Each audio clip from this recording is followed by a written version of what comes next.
Hi friends, வாழ்க வளமுடன். இன்றைக்கி ஒரு புது டிஃபன் பார்ப்போம். இது மோஸ்ட்லி யாருக்கும் தெரிஞ்சிருக்க வாய்ப்பில்லை.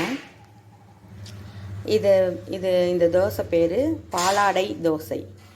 நம்ம பால் காய்ச்சும் போது மேலே ஆடை எடுத்து வைப்போம் இல்லையா, அதில் தோசை. இது எப்படி செய்கிறதுன்னு இப்போ பார்ப்போம். இதை பாருங்கள், பாலாடை ஒரு கப்பில் எடுத்து வச்சுருக்கேன். இதை இந்த ஊத்தாப்பத்துக்கு மேலே அப்படியே கொஞ்சம் கொஞ்சமாக ஸ்ப்ரெட் பண்ணி விட்டுருணும்.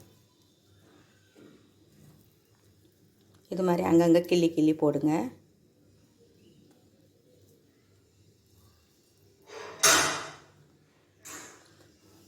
இது இந்த மாதிரி கிள்ளி கிள்ளி போட்டு மேலே கொஞ்சோண்டு மாவு, அந்த பாலாடைக்கு மேலே கொஞ்சோண்டு மாவை வச்சுருங்க. இல்லைன்னா அது திருப்பி போடும்போது கருகிக்கும்.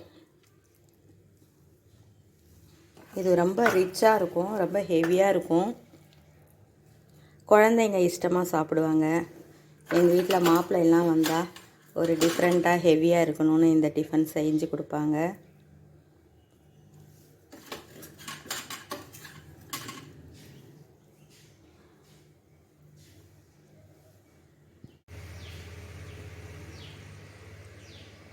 இது பாருங்கள், இது மாதிரி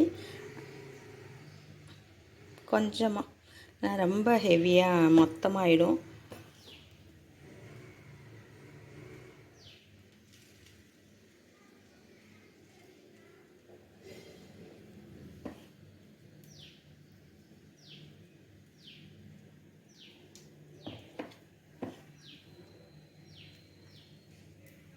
அவ்வளோதான்.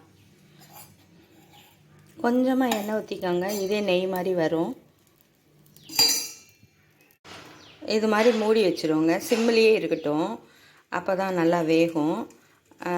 உள்ள மாவுலாம் இல்லாமல் சிம்மிலேயே வச்சு மெதுவாக திருப்பி போடணும். ரொம்ப சாஃப்டாக இருக்கும்.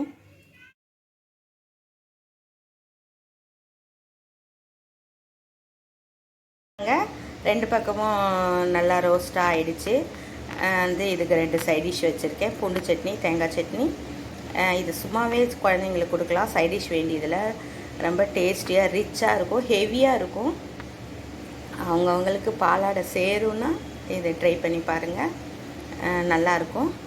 லைக் பண்ணுங்கள், கமெண்ட்ஸ் போடுங்க. தேங்க்யூ.